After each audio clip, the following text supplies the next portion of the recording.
how to turn on or turn off FaceTime announce notifications on the iPhone 16 or the 16 Pro or Pro Max. First, let's return back to the home screen by swiping up at the bottom of the screen. Now from the home screen, tap on Settings. Then in the Settings page, we scroll down to the bottom and tap on Apps. From here, go down and find FaceTime. Tap on it. Then we tap on Notifications. And then scroll down and tap on Announce Notifications.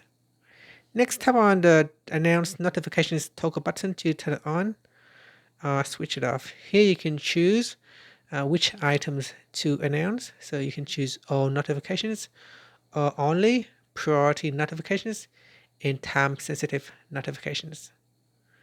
In case they have Siri read out notifications from FaceTime, Siri will avoid interrupting you and will listen for responses after reading notifications.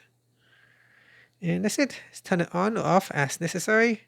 And finally, swipe up to return back to the home screen. Thank you for watching this video. If you found it helpful, please like and subscribe to my channel for more videos.